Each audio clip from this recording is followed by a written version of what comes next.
Hello guys, and welcome to another hangout with the International False Rape Timeline. The theme of this one is cranks with credentials, so we've got a lot of ground to cover. The big story as far as false rape is concerned is now the odious deceased Virginia Giuffre, whose fantasy novel Nobody's Girl was published posthumously recently. One more time, please excuse the creaking table. Our first crank is Tara Palmeri, a journalist. We could call her a crank with credentials. She's certainly a crank, and she does have credentials because she's a time-serving journalist. She's quite a bit younger than me, quite a lot younger than me.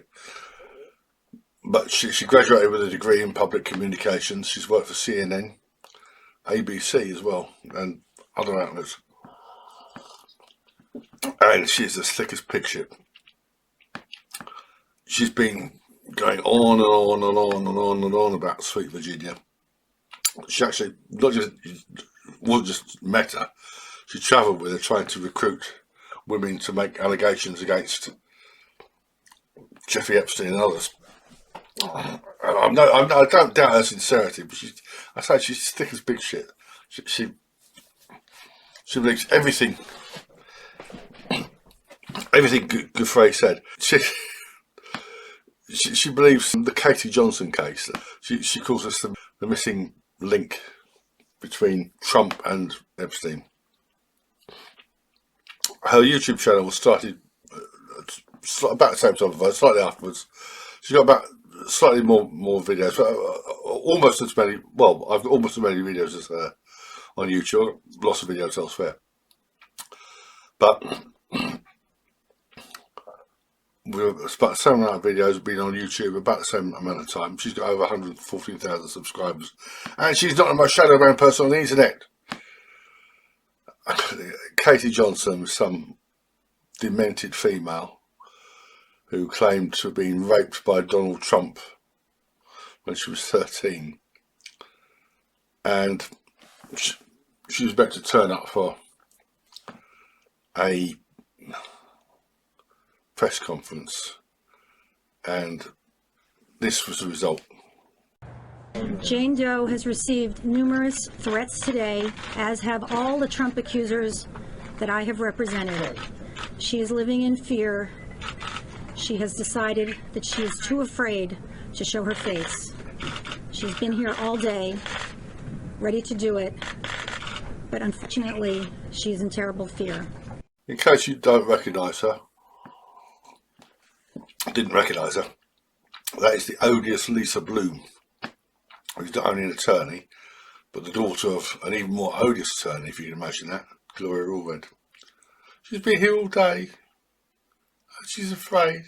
No. Katie Johnson, which is a pseudonym, of course, Jane Doe. Well, she said Doe there, but she goes by Katie Johnson now. She filed a lawsuit against Trump. You can actually find her videos, find interviews with her online on YouTube. Make of them what you will.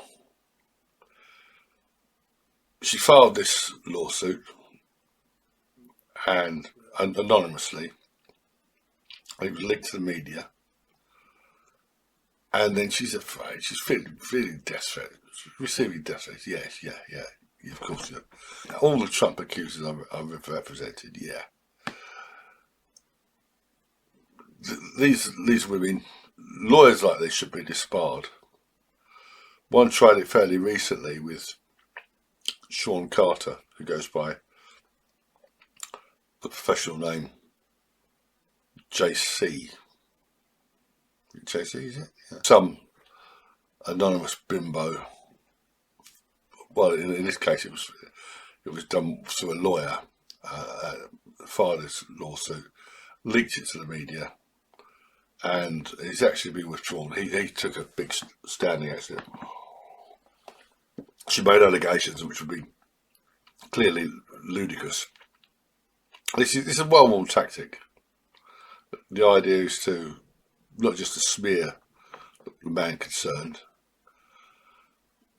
but to pressurise him to make some sort of out-of-court settlement. It's really disgusting. Bloom's mother, let's say Gloria Allred,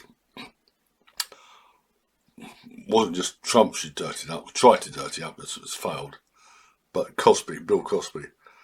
I won't include it here, but in my video, The Power Balance of Gloria Allred, I've included a press conference, or part of a press conference, Allred gave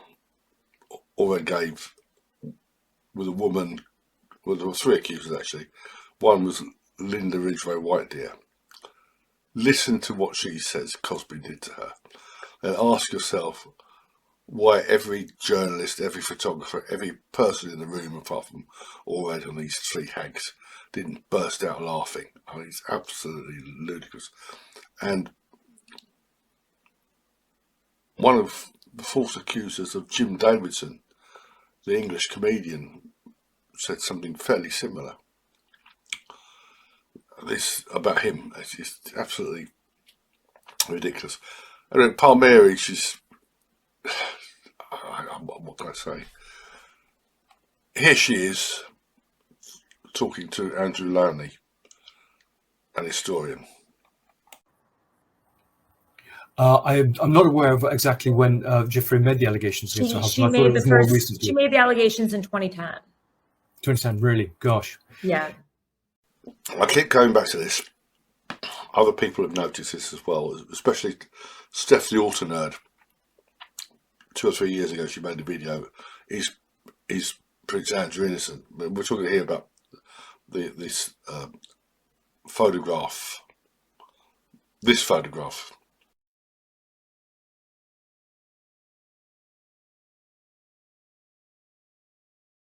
I often compare that with this photograph.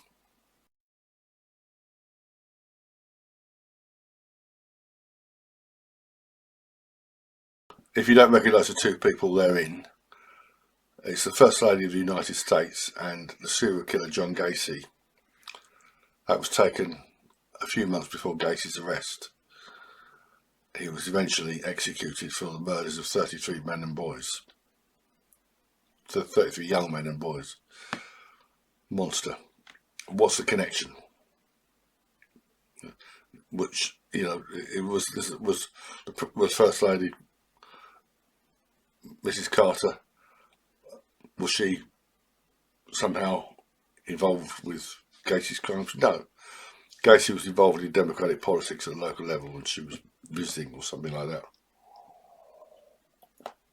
Just playing or Chicago or wherever. I mean, it's ludicrous, absolutely ludicrous. Now, what happened was, one more time, 2011, there was a big article in Mail on Sunday, an interview with Sharon Churcher, or by Sharon Churcher. In it, Giuffre says she met Prince Andrew, that there was no suggestion the Prince did anything wrong, no sexual contact, and I wanted the photograph to show my mum. Years later, she accuses him of sexual abuse, being forced to have sex with him, and in effect rape, for which she was paid $15,000. She was 17 years old at the time when she came to England with Epstein, and she says she was forced to have sex with Prince Andrew for $15,000.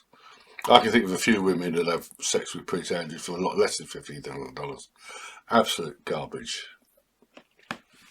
Absolute garbage. And again, as I've said many times before, it's almost as though he was sabotaged by his advisors, by lawyers acting for Buckingham Palace or whatever. All he had to do when he sat down for that car crash interview with Emily Maitlis was take a copy of that article out of his pocket, read from it, and say, what's she saying now? Why did she say it at the time? Because it never happened at the time. I never had sex with this woman. I don't believe he did have sex with her, actually. And that photograph is, I think it's genuine. I've said before, I think Lady Victoria Harvey was championed his case. I do not for one moment question her integrity, but I think she's been led up the garden path. But she and others have done great work on the ludicrous allegations of Virginia Giuffre. In her book, I haven't read her book. Well, I've read The Billionaires Playboy Club. You'll find it on Document Cloud. I'm going to add it to the False Rape Timeline eventually. But it's more than it's The Billionaires Playboy Club and more. I haven't been able to do a comparison because I haven't read the full. I've got an extract from. I found an extract from the new book, the posthumous book. I'm certainly not going to buy it. No way. I'll put money in the pocket of whoever was responsible for it, including the so-called journalist who wrote it with her. Nobody's girl. In this book, she claims that she was raped by her own father as well, and that her father farmed her out to another bloke, and it says here, when it came to corroborating the abuse Virginia had suffered as a child, I tracked down a childhood friend who was incredibly forthcoming about the abuse this friend endured by her stepfather, the same man who sexually abused Virginia as a child and who later was convicted for abusing yet another minor. Assuming this person exists, he was convicted of, well, what was he convicted of? But the idea that she was raped by her own father when she was that young, I mean, no, I don't believe that, especially as at the time this Prince Andrew thing started, he appeared on, I think, again, you find on YouTube. I think it was a programme with Piers Morgan, or Good Morning Britain, or something like that, in which he said that Prince Andrew should be questioned by the police. It does strike me as very bright, but the idea that he's a rapist, especially as in the Billionaires Playboy Club, she gives the impression that he was like driving around and things like that, and he got her a job at Mar-a-Lago. No, I mean, just absolute. And then she claims to have been abused by her husband physically. There does appear to be some evidence of that, but as the great Noel Cowell said, some women should be struck regularly like gongs. Certain women should be struck regularly like gongs. I can't remember the exact quote. Not important really, but it's notable that her estranged husband in Australia, he obtained a family separation order, what it is against her, and she was I suppose an injunction to stop her contacting him and her two sons, daughter. Australia, I mean, its legal system has been corrupted by feminism as far as like family courts and things go. So,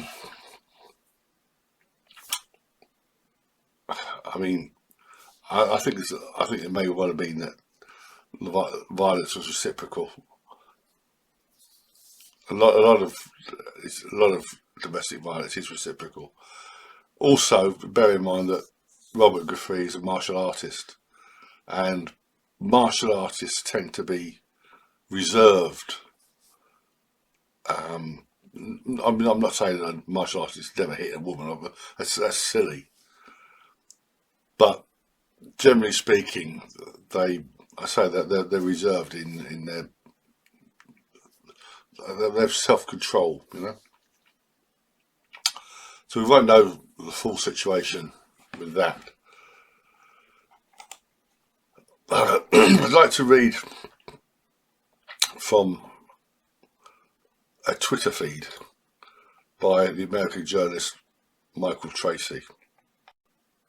I won't read it all, but this is the best summary you'll ever see of the Virginia Giuffre allegations. Again, this is his Twitter feed. Last edited July 7th, 2025.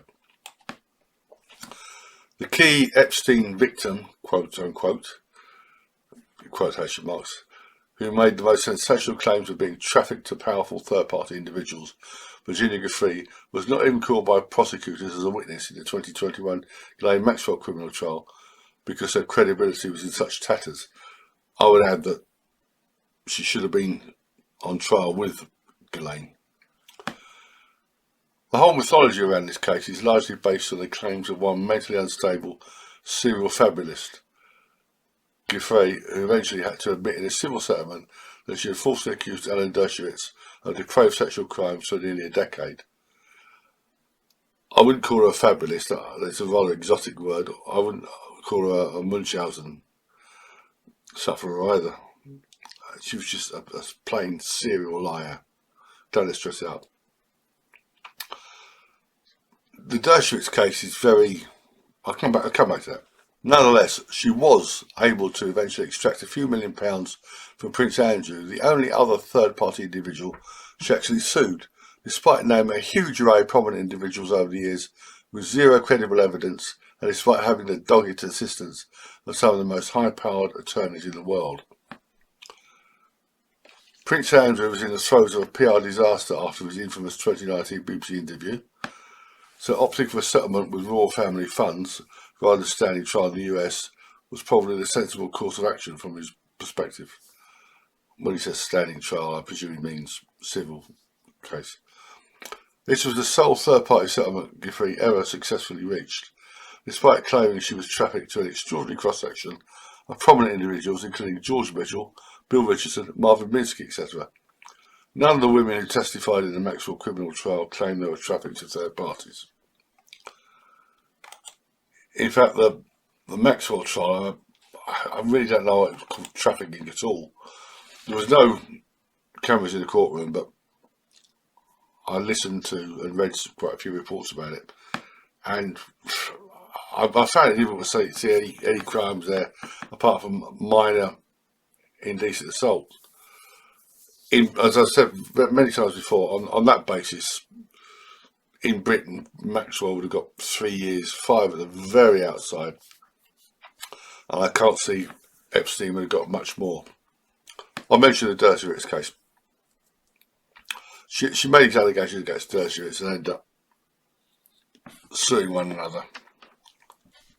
You'll find the papers, they've been uploaded to the Internet Archive, the documents, and what happened was, if you're not familiar with civil litigation,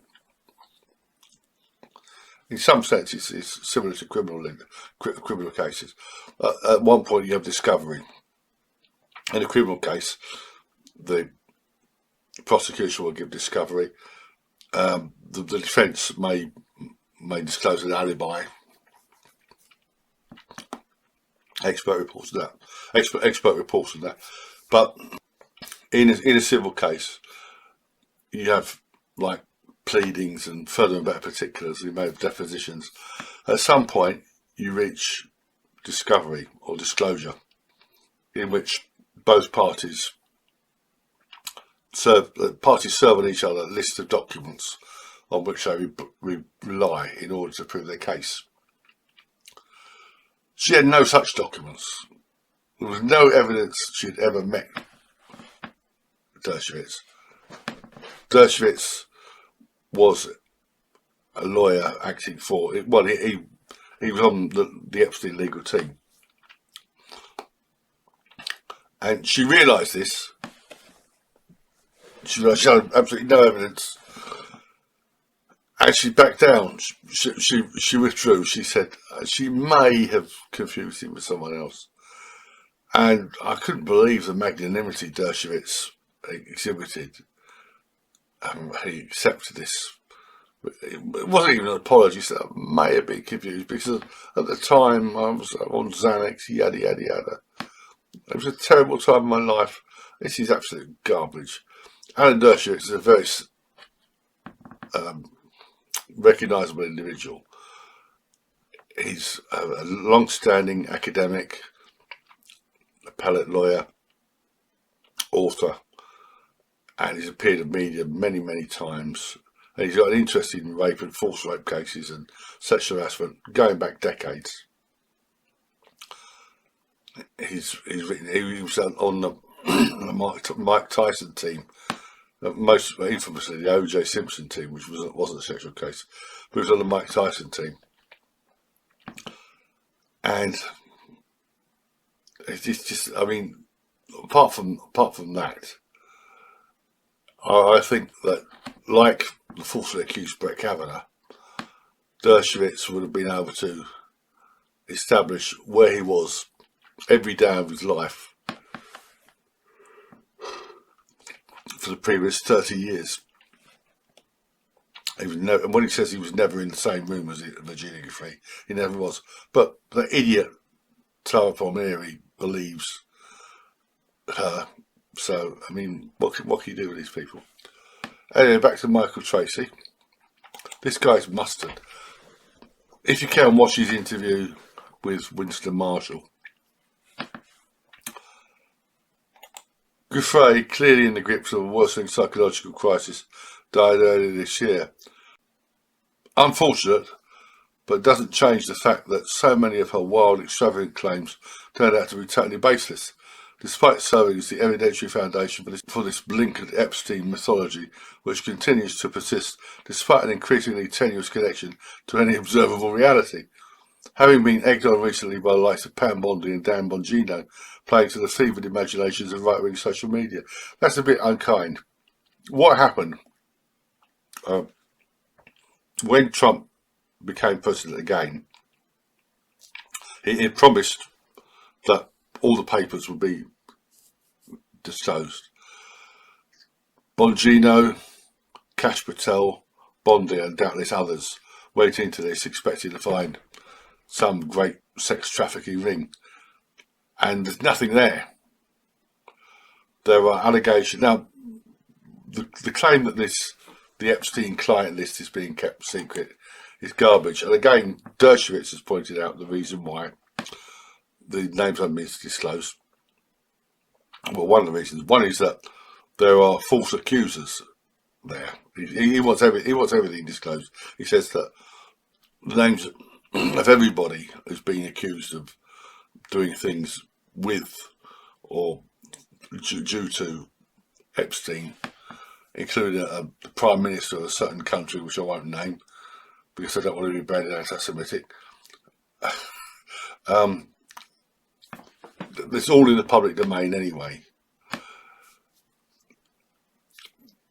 Leaving that aside, the Department of Justice and police departments and all the world over, generally speaking, if somebody's been accused of a crime and not indicted, especially if they're clearly innocent, they don't disclose the identity of the person. This is to protect the innocent. And if in this case, if they disclose the names, there'll be a feeding frenzy, and they don't, then there's a feeding frenzy, media. So they're hiding to nothing basically. But there's nothing sinister about it. Bongino and Patel sat down and they said there's nothing there. Well, in more or less. And you know, I've no doubt Trump believed there was something there. He believed like Bill Clinton was having off with underage teens on the Lolita Express, and I mean, Epstein was a big Democrat donor. The left, they want this to continue this nonsense, to smear Trump with guilt by association. It isn't working. I think eventually this will die down. Epstein himself was clearly a dirtbag and openly confessed to a pathological obsession with procuring teenage girls for himself. Well, no, not himself. The procuring was done by Ghislaine Maxwell, and when Virginia Giuffre came on the scene, she did a lot of it. At least one other Epstein victim, I'm supposed to call her Epstein victim, at least one Epstein victim has claimed that she was recruited by Giuffre, and Giuffre has admitted herself recruiting girls. And slightly before that, Tracey says that the entire Epstein saga has long since turned into an enormous cash cow, with even JP Morgan settling for $290 million simply because Epstein was a former client. Because of a feeding frenzy of litigation. Yeah, I mean, it's absolutely ridiculous. Right, our next crank with credentials is a former model called Laurie Marsden. I saw her interviewed by Sean Atwood, and, well, some of the things she says, I mean, she says a lot of things which I will have the ring of truth. She says she was roofied by some guy. If you're not familiar with that, a roofie is like giving women drugs to incapacitate them and to rape them. This is a real thing, and it isn't only women who've been roofied. The most notorious case in Britain involved a homosexual perpetual student from Indonesia who had 4 separate trials in Manchester, but that's beside the point. She claims to have been nearly raped but sexually assaulted by some guy. I don't know, but one story she says does have very much the ring of truth. She was in Brazil, and some guy invited her back to his apartment, and she declined. She was meant to be on the front cover of Elle magazine, and when it came out, she wasn't on it. So that's the price. She makes the point that magazines, modelling there are lots of wealthy men hanging around them for obvious intention of dating models and maybe doing more than dating them. This is life, you know. I mean, this is. I would say I'm envious, but this is life. Very wealthy men date much younger women, at times much younger women, and sometimes the relationships last. Sometimes they marry them. You can call it transactional if you like, but I'm reminded of something that the late Walter Williams said many years ago. He said, if you see a man who's like fairly short and not too good looking, with a tall, elegant woman, what conclusion would you make about that man and his income? It's just life. But she believes almost everything that sweet Virginia said. And she's actually become a psychotherapist. She mentions the case of Karen Mulder, who she says was the victim of this, this international rape mafia or whatever. Karen Mulder is on the false rape timeline. This is the entry. October 31st, 2001, former Dutch supermodel Karen Mulder is interviewed by French TV. During this interview, she made a number of allegations of attempted rape against various people. The pre-recorded show was not broadcast. Shortly, she would make even more outrageous allegations. She married at 18 and was divorced 5 years later.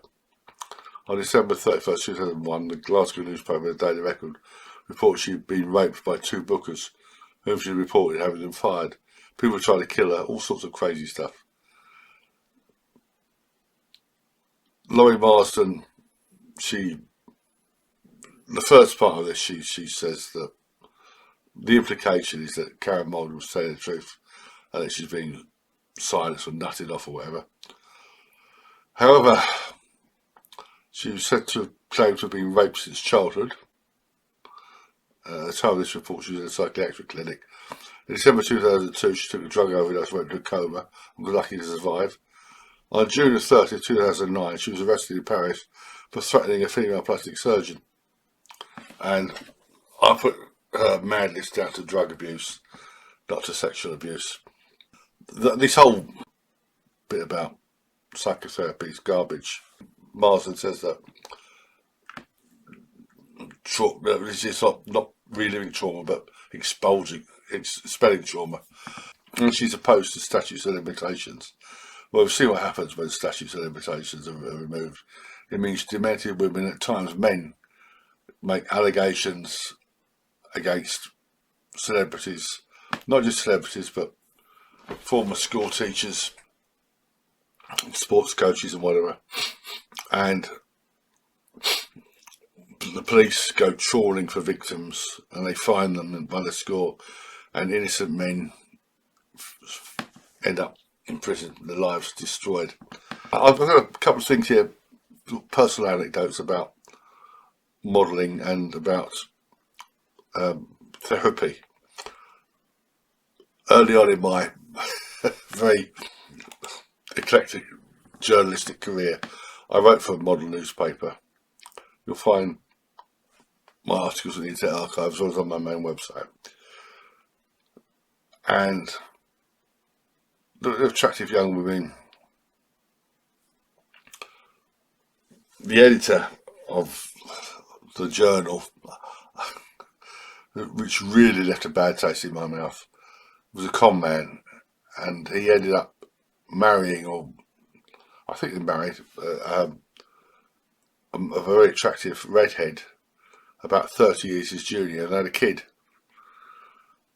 And I say he was a con man because he conned me as well.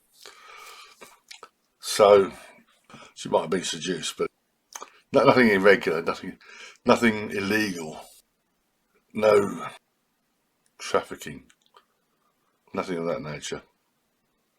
And I say sort of a massage as well.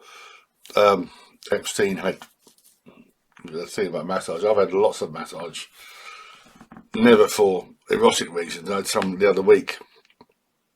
My back was absolute murder, and I went to my Chinese doctor,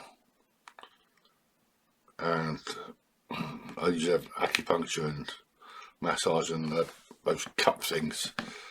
She had, I think, an apprentice or trainee or whatever, young bloke, and he did the massage. It was very brutal. Back in the 90s, I used to go to a bloke called Lee in Chinatown. I also had physiotherapy and osteopathy. So not all massage is erotic. As regards psychotherapy, therapy, back on November 28, 1993, I was the victim of a serious assault. 3 men who are put up to attacking me or hired to attack me. And that's what gave me my back injury, which wasn't, the injury wasn't found until 3 years later. And I suffered from post-traumatic stress disorder very badly. They put me on medication, and I was even saw a therapist, some woman who I got the impression she was trying to convince me that I'd been sexually abused when I was young. She was saying, so that's how, there must be something further back than that. No, it was the assault. I got that impression. So I mean, the whole thing about therapy is any sort of therapy, unless it's sort of physical stuff, but that sort of therapy is surrogate friendship. And you know, if you're a bloke and you need therapy, you're better off going down the local pub and buying drinks for the barmaid or other people. And if you're a woman and reasonably attractive, as most women are, yeah, you can find men to. You don't have to sleep with them, you know. You can socialise. So it's really surrogate friendship.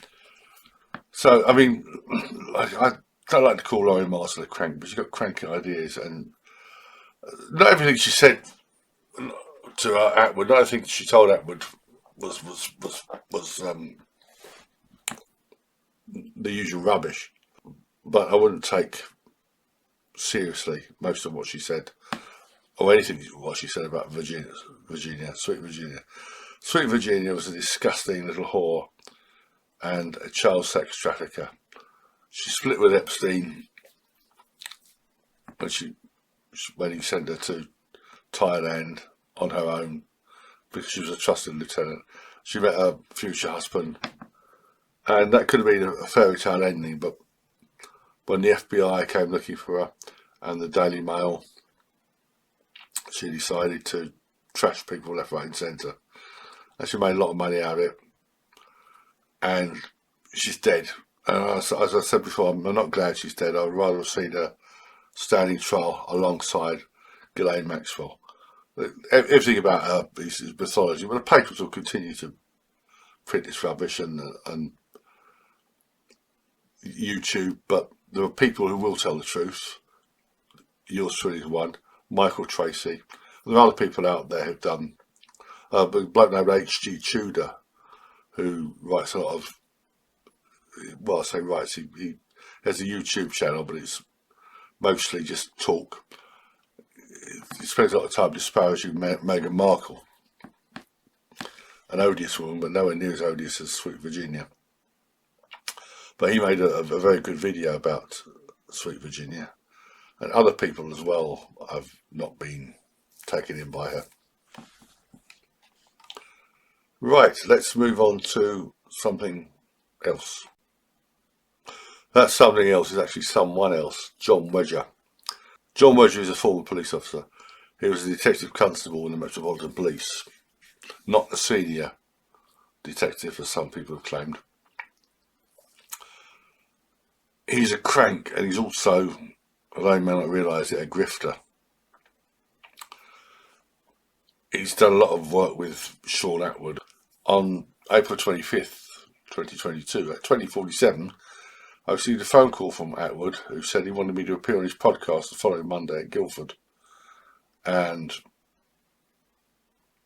he wanted someone to oppose me, and that person was John Wedger. I sent him something via email, a letter. I think it was a letter. The letter I received from the brother of the falsely accused Rolf Harris, and I put a link to that. And I never heard anything more from Mr. Atwood. Wedger is a crank. I'll just, first of all, give his credentials. Right. Harrow Times, February 15, 2010, page 1. Detective Constable John Wedger is talking about Paul Robin Denton, who was given 12 years after repeatedly abusing his 32-year-old victim in October 2007. He was found guilty after a trial in the London Crown Court. He was apparently a religious fanatic. Detective Constable John Wedger said the level of abuse and the time period it has been spread over has had an overwhelming impact on the victim. Denton has shown no remorse for his actions, even making it go through the ordeal of a trial.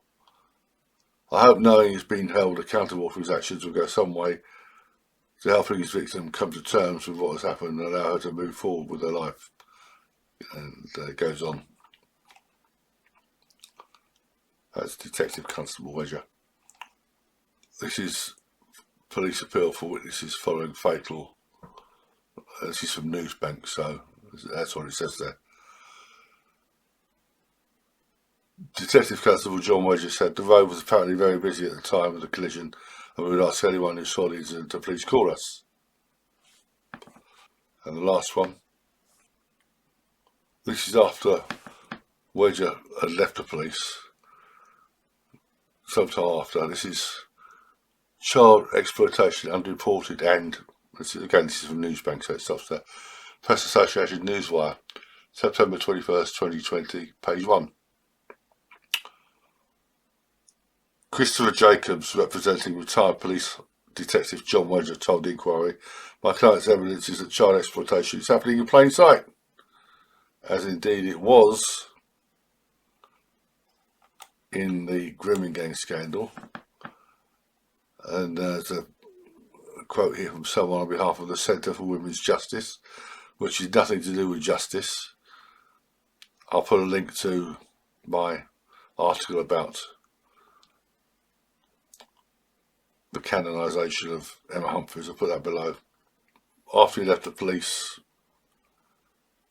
Wedger got involved with these. He got involved with a lot of cranks as well. Yeah.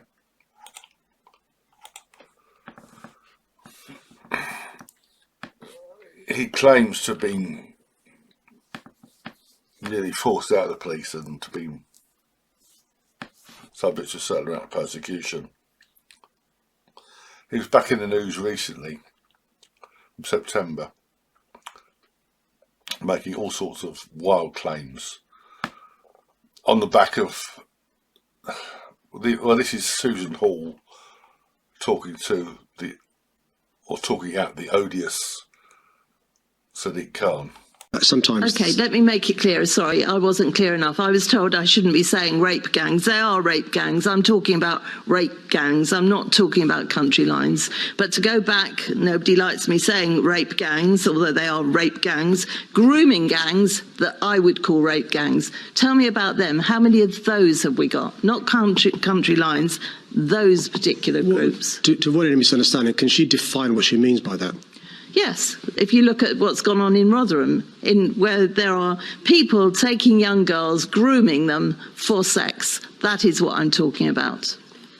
We know in London there are issues about exploitation of young people, but they're not as defined by the member in her definition of what those types of gangs are. So are you saying we haven't got the same sort of gangs that are in Rotherham, Bradford and lots of other places in the country? Just for your misunderstanding, what does she mean by that? You know full well what I mean by that. It's all over the television. You know exactly what I mean by that. These gangs of people that are grooming young girls for sex. Do we actually have those in London? Today we need to give a full answer. Can she be clear what she means by that? I'm not clear what she means. How much clearer do you want me to be? Look at the gangs that they've uncovered in other parts of the country. Do we have those gangs in London? It's a simple question. The answer is very simple. It's yes or no. I'm not asking you where those gangs are because the police might not want them to be disclosed. I'm asking you, do we have those sort of gangs in London? I'm not sure why she's so nervous to say what she means. What do you mean? No. I'm saying exactly what I mean. I'm saying, have we got any of those grooming gangs in London? I'm unclear, Chair, what is meant by the question. If she could spell it out, I can answer. I've just spelt it out. Are you not listening? It's the sort of gangs that groom young girls at a young age for sex. Exactly how much clearer do you want me to be?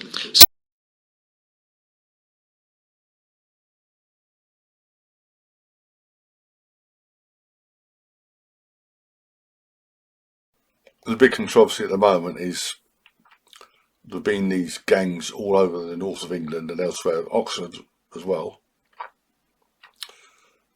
Were the gangs in London? The assumption is that there must have been gangs like that in London. Young girls riding around with Pakistani taxi drivers and hanging around kebab shops. I've seen no evidence of this myself. Does it happen?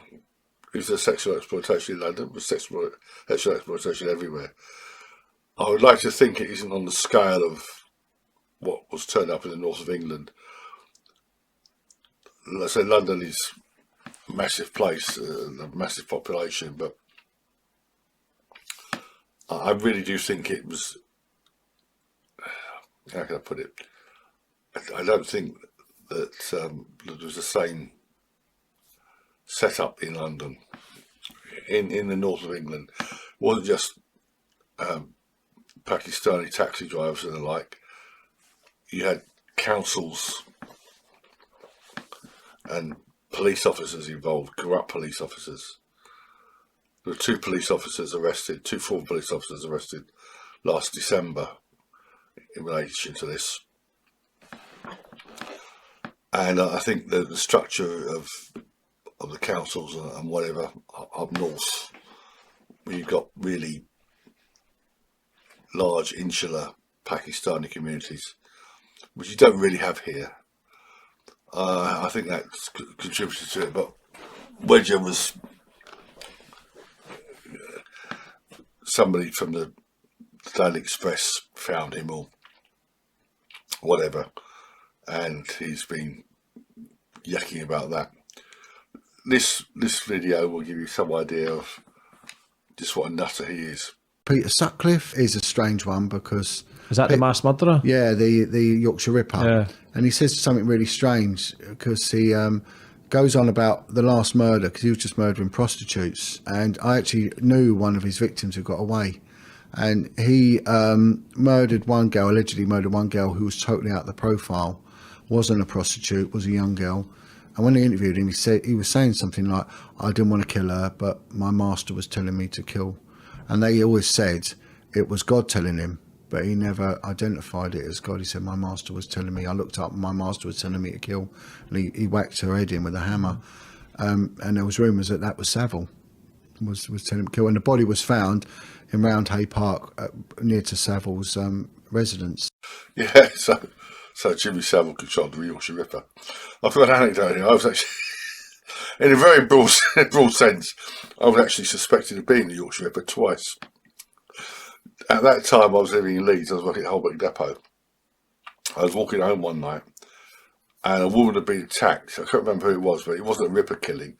I don't think it was a killing. It was a woman had been, I think she's a Filipino doctor or something, or nurse or something, but she'd been attacked rather badly and left for dead, but she hadn't died.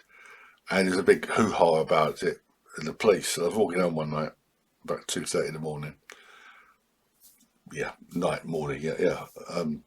And I was near Hyde Park, Leeds, coming up to Hyde Park, and this couple jumped out of the shadows. And they asked me to open my bag. Said, "What you got in there? No ballpoint hammers." With a bit of a smirk. The Yorkshire Ripper used to hit people with hammers, women with hammers. I gather he murdered a man as well earlier in his career of infamy. And another time, somebody wrote a letter to the local press saying that the Yorkshire Ripper was probably a train driver who worked at Holbeck Depot. Well, I say I worked at Holbeck Depot. So, in a very general way, I was a suspected of being the Yorkshire Ripper. But Jimmy Savile never did anything wrong. I'll put a link to my video about Savile. There's been a lot of work done on Savile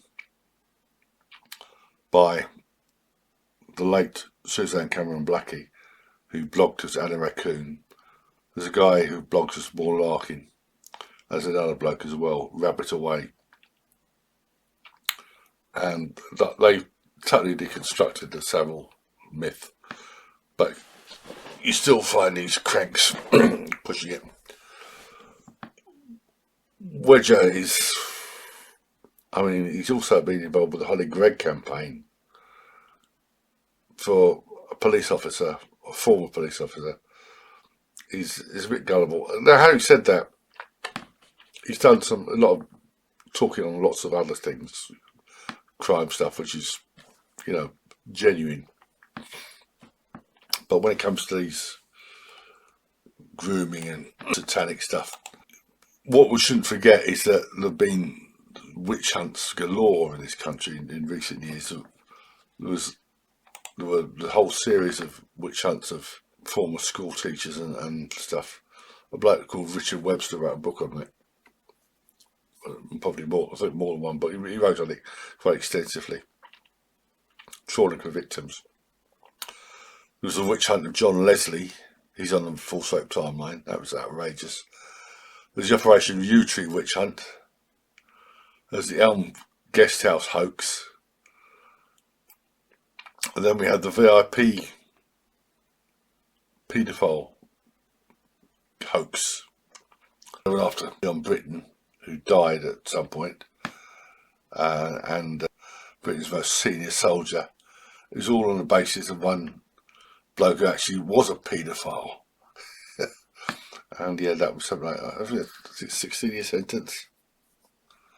It's on, well, there's a mention of him on the timeline. I should put more on there really, but the police at times allow themselves to be misled willfully. They go chase people over trivialities, not necessarily anything sexual, but they'll make people's lives a misery, and then they'll let other things go without proper investigation. Right, the most damning evidence against Wedger is, I think, his involvement in the Hoaxted case, the Hampstead satanic ritual abuse case. There's a blog called Hoaxted Research. This is an article from 2018. Ex-Met detective John Wedger provides final nail in Hampstead SRA hoax coffin. Over the past year and a half, we've noticed that a former Metropolitan Police officer, Jonathan Wedger, has been peddling tales of police corruption at the highest levels to almost anyone who listen. Mr. Wedger has been quoted extensively in the tabloids, as well as by Brian Gerrish of UK column. Yeah, he's another nutter, making claims that the Met deliberately covers up the sexual abuse of children. He's also stated that he now suffers from post-traumatic stress disorder as a result of the bullying he received when he attempted to bring this situation to the attention of his senior officers. Following some time of sick leave, he is now being dismissed from the force and is attempting to sue for psychiatric injury. We have our own opinions of his allegations, which we will share at a later time. However, today we'd like to talk about ex-DC Wedger's contribution to closing the police investigation into the Hampstead SRA hoax. This was, I mean, absolutely ridiculous. This was a woman named Ella Draper and her lover. She was married to an actor, and she decided to accuse him, or get the kids to accuse him of sexual abuse. But it was absolute ludicrous stuff, and people came from, it was all over the internet, the crank sites, and people came from far and field from the United States to harass the victims of this. One person who got involved with it in a big way was Sabine McNeil, who got a 9-year sentence at Southwark Crown Court, and actually went along there, and some of the people that are there were just absolutely. One young bloke, he seems to think there was something very significant about a detective wearing a pink tie. I mean, just absolutely. Anyway, they go on about this. And there's also Bill Maloney's mentioned it. Maloney is another crank. He's a filmmaker, if you can call him that. I'll put a link to that article. You can read the entire thing yourself. You'll find it very amusing, I think, if you can get through it. It's quite turgid, this whole business. There's another one here from the same time. How credible are ex-police detective Jonathan Wedger's corruption allegations? This is the following day.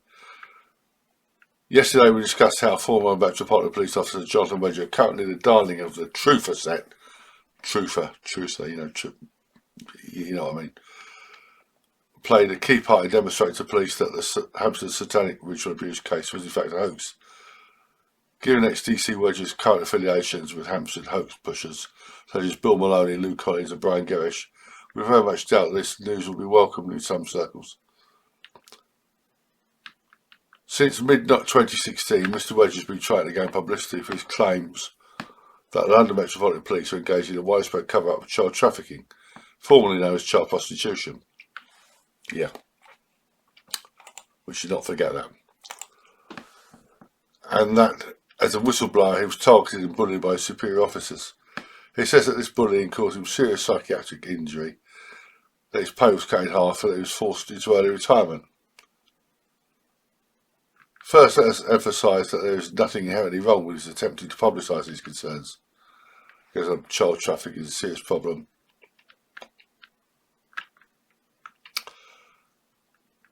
It gives a quote here, which shows that the police often get things wrong. Mr. Wedge was clearly very dedicated to his work, and this institutional neglect of a vulnerable population must have been highly distressing to him. His dedication to serving the public was such that he received a commendation for his outstanding work on the horrific Baby P case, in which a 17-month-old boy died. Oh yeah, that was a really horrible case. While we were very impressed with Mr. Wedge's obvious passion for the work he did, and his determination to do right by those our society has failed, a few things about his interview struck us as strange. In his interview with Brian Gerrish, for example, he described a woman called Foxy, who was pimping out young girls. One girl was named Zoe. Mr. Wedge described how he had built a trusting relationship with Zoe and was able to convince her to an achieving best evidence interview. That's big text here about it. The story is a ring of truth up to the final detail. Mr. Wedge says Foxy got let off when she went to court because one of the judges was her client. We find this story hard to believe for two important reasons. When a person is sent to magistrate's court, they don't have a choice of judges, and the judges there don't choose their cases, they take what's assigned to them. Even less believable, however, is Mr. Wedge's description of his interactions with his bosses, who seemed drawn from B-grade police thrillers. For example, at one point he drafted a report on the issues facing police who dealt with trafficking young people. He pointed out this investigation wasn't being followed by the police, and children were being failed as a result. We submitted it to his superior officer, who he said responded in a surprising manner. Warned him off, in other words. There's a lot of comments on here. Again, I'll leave you to read through it. He was a good police officer, but he's gone off his rocker, basically. With regard to this business of trawling for victims, I'll just mention here a quote from Paul Gambaccini. I was actually present. This was from October 2015. Gambaccini was one of the victims of the Operation Giuffre witch hunt. And something he said struck me as very significant. He said, "Tonight there will be maybe 300 girls going to sleep dreaming about Harry Styles," as a musician, singer-songwriter. 30 years from now, 2 or 3 of those dreams may have morphed into something more sinister. That's why it's so dangerous for these historical allegations without very impressive supporting evidence. John Wedger is far from the only police officer, and certainly not the most senior police officer, to have ended up in, well, say, deep water, being retired or whatever. Mike Veal was Chief Constable of Wiltshire, and Edward Heath had been dead for a decade. Edward Heath was the Prime Minister of England, not a particularly likeable one, certainly not successful, but he was father of the house at one point. So he spent like 50 years in Parliament, so it was a regular service. He had 3 passions in life, 3 great passions: politics, music and yachting, probably in that order. There was actually a professional musician called Ted Heath, not related to Edward Heath, or not the same person anyway. And back in 2015, it was decided that Edward Heath was had been a sexual predator, because he never married, see, so he had to be homosexual. No, he wasn't a homo. And Mike Veal, he was standing outside, I think his head office, his headquarters, giving an interview. There were 7 allegations against Heath that might have some substance. He left Wiltshire in 2018 and became chief constable for Cleveland, and he was forced to resign over a lack of professional standards, unrelated to this. But he found himself, he fouled up, well, I would say fouled upwards, but he found himself in another job with a salary of around £100,000 plus expenses as police and crime, as advisor to the police and crime commissioner for Leicestershire and Rutland. This didn't go down too well with certain politicians. So, I mean, there have been senior police officers being taken by sort of rubbish. Police officers have been taken by psychics as well. Anyone that's Mike Veal. And another very senior lawman we'll discuss briefly is Ted Gunderson. Gunderson died in 2011. He was an FBI agent. At one time he was being considered for director of the FBI. I doubt it'd have been any worse than James Comey or Christopher Wray. Certainly not as corrupt in that sense. After he left the FBI, he went into private practice of sorts, and he believed all sorts of stuff about satanic abuse. He even believed in the McMartin case.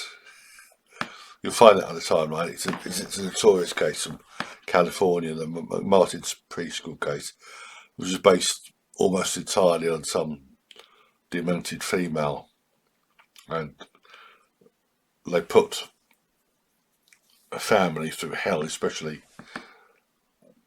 the grandson. I think it was the grandson of the woman who ran the preschool. There's a very good documentary about sort of lecture, is what you call it, about Ted Gunderson. Death of a Public Paranoid. I found it on YouTube, and it was in 2 parts. I put it together and uploaded it to the Internet Archive. It's by Lucien Greaves of the Satanic Temple. Don't be put off by the name Satanic Temple. Nothing to do with Satanism. So, I mean, Ted Gunderson was always being quoted about this, that and the other. None of these mass graves ever turned up. So another crank with credentials. Right, that brings us to Anne Burgess. Anne Walbert Burgess and Linda Little Holmstrom were the originators of rape trauma syndrome, a mythical condition. The original paper is on the Full Soap timeline. Basically, rape trauma syndrome is a method of affirming any allegation of rape, however ludicrous. Burgess and her collaborator interviewed a large number of women who turned up at a hospital over a period of a year, a 12-month period, and asked them how they felt, like they were women had been raped or victims of attempted rape. How they felt, asked them how they felt. Well, how do you think they felt? And they came up with this ludicrous, I don't know if they meant well, but this ludicrous idea that virtually anything a woman did after being raped, it's used. It's used to explain away the way women behave who claim to have been raped. Now, not every woman will scream, punch, bite, and kick her attacker, but the big one here is contumelious delay. If a woman claims to have been raped 3 months ago, obviously that is less compelling than a woman who dials 999 or 911, claims to have been raped, and the police turn up and they find furniture overturned and she's in a distressed state. She might be lying, and the woman who claims to have been raped 3 months ago may be telling the truth, but we have to think logically and examine evidence. So according to Anne Burgess, the following, I'm reading from my entry on rape trauma syndrome, following are consistent with a woman having been raped: offering minimal physical resistance, not immediately telling the first person she saw, engaging in routine behaviour such as going to a supermarket shopping shortly after the rape, not calling 911 immediately, giving one's telephone number to the assailant. Those are all consistent with being raped, a woman being raped, but so is fighting the attacker, which is the opposite of offering minimal resistance, screaming for help, becoming hysterical, calling 911 immediately, and refusing to give the attacker one's telephone number or giving him a false number. So all roads lead to rape. Burgess is a crank. She's wheeled out to, I've seen her in various YouTube videos and on various panels over the past few years. It's ludicrous. And she was in heavy demand as an expert witness at some point. She was even called as an expert witness at the trial of the Menendez brothers, and she gave the court the opinion that this is from UPI, October 15, 1983. Expert, little evidence Menendez brothers planned killing.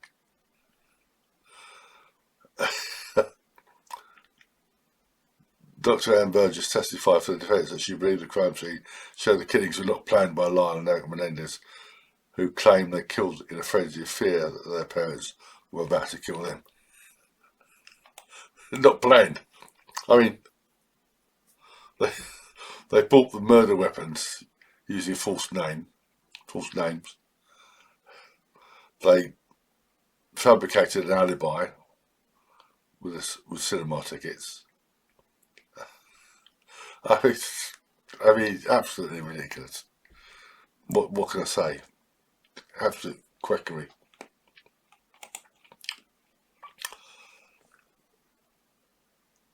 Rape trauma syndrome has a junior cousin, if you like. This is the child sexual abuse accommodation syndrome, which was the brainchild of a dude named Roland Summit. The original paper was published a decade after the rape trauma syndrome paper, and this syndrome is said to have 5 phases: secrecy, helplessness, entrapment and accommodation, delayed conflict and unconvincing disclosure, retraction. Most ongoing sexual abuse is never disclosed, at least not outside the immediate family. How do you know? He gave 4 citations for that. Whatever a child says about the sexual abuse, she is likely to reverse it. Assume it's a she. she might also retract it if it had not happened. In 1994, Summit published an article on the McMartin case, which I consider to be inadvertently,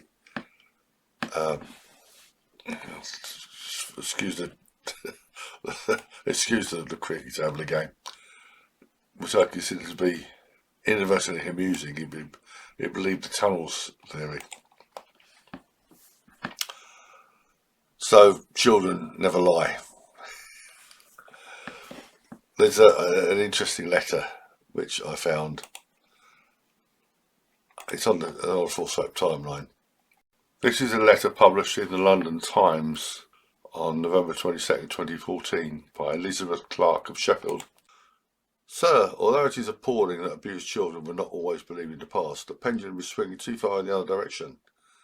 I was recently in a dentist's waiting room alone reading a magazine. A mother and her daughter came out of the treatment room. The woman went to pay and the child wandered into the waiting room. I looked up, said hello and went on reading. The child ran back to her mother and I heard her say, "Mummy, that lady asked me if I wanted some sweets, but I said no." The woman then told her she was a very good girl. Had I been an elderly man and in another setting, the outcome could have been very different. Yeah, could have been. Do children always tell the truth? Here's a quite remarkable case from South Carolina. This is on the timeline. A bloke named Joel Iacopelli ran a Sunday school, and this is really incredible. A 4-year-old girl told her mother that he had removed her underwear and licked her the previous day. This was on a Monday. The girl told her father the same thing, but then said she was making it up. So the mother took her daughter to see the paediatrician, and this mandatory reporting nonsense came in. And here is what Iacopelli himself said. Friday, I was on my way home. My wife called and said, "Where are you?" I said, "I'm on the bridge coming home." "Why?" She's like, "Well, the police are here and they have a search warrant for the security system." I was like, "Okay, I don't know really why they have a search warrant." I volunteered it. They never called me for it. So I get home and there's cops everywhere, cars everywhere across my property, my lawn. And I was like, I don't understand what everybody is here for. I don't know what kind of security system they think I have, but it's not that big. And then the detective informed me that they had a search warrant for it. I said, "I'll go get it." He said, "You can't." I said, "I don't understand. If you want it, I have to get it." He's like, "No, we have an arrest warrant for you." And I was like, "I thought you haven't even looked at the videos yet. That proves I wasn't even in the building. Sir, can you walk over to the car so we don't have to put handcuffs on in front of your children?" And that was it. I was in the violent crime section of the jail. Very nerve-wracking. Clearly I've never been in that process before. The process assumes that you've been there before, right? They just assume you know what to do and what's going on, and clearly I didn't. A lot of praying, a lot of alone time, and just trying to get through that process. Realizing that you have no control, and what we take for granted, our freedom, can be taken away clearly with a lie and a false allegation, and the police department choosing not to do any investigating, not look at any videos, don't talk to nobody, just take a statement that is 100% inaccurate and run with it. That's on the timeline. I found it on June the 8th, 2018. And in the 2.5 years since it was uploaded, it was viewed only 98 times. He sued for damages and was awarded $500,000. I'm not sure how much of that went to lawyers, but I should imagine he was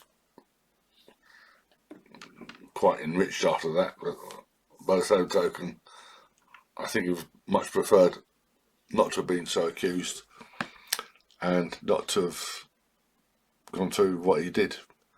Now, was that girl lying? How can you say that? She was 4 years old. The reality is that very young girls, very young boys as well, often have trouble distinguishing fact from fiction, from fantasy. A lot of police officers have the same problem, as I know from personal painting experience.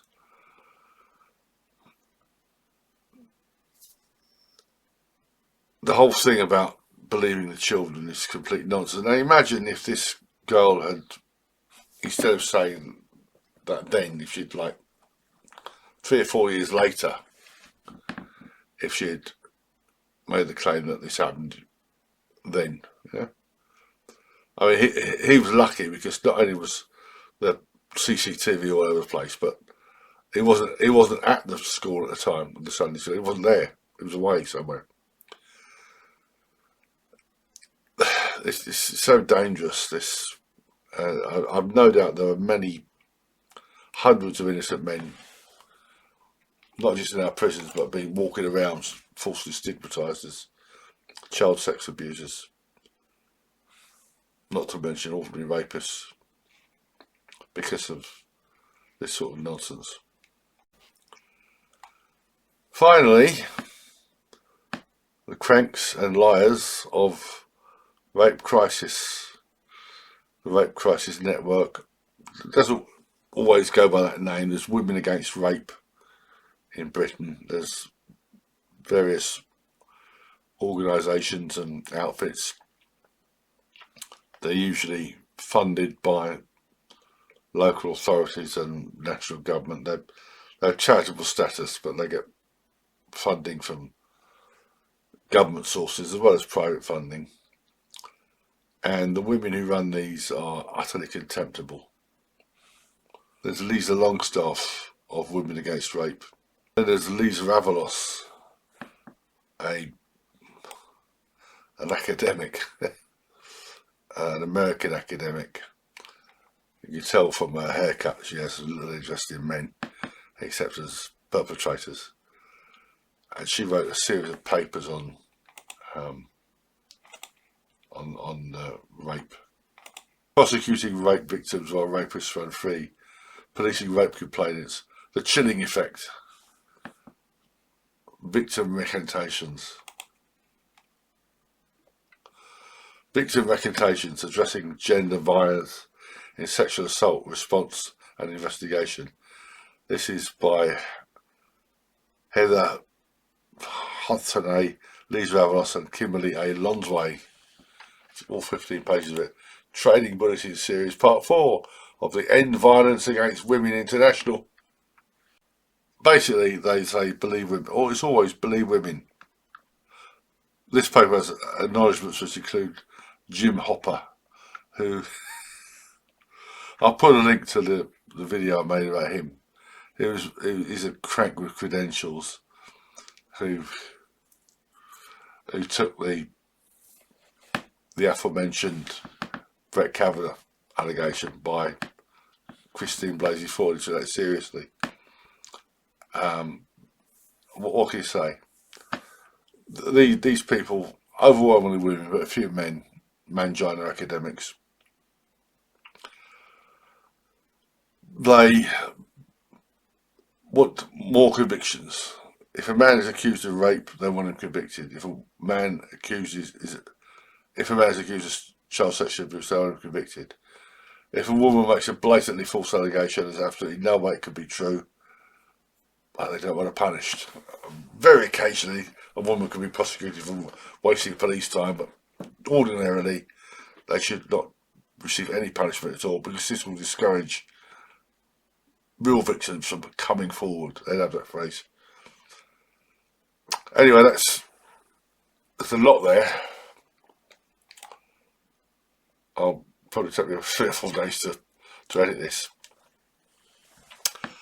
But always be sceptical of accusers and of the accused, because men lie about, rapists lie about not raping women the same as women lie about being raped. That's, I think, number 126. There'll be a couple more in the pipeline, hopefully for later this year. Let me know if you have any comments, and please make use of the International Force Rape Timeline.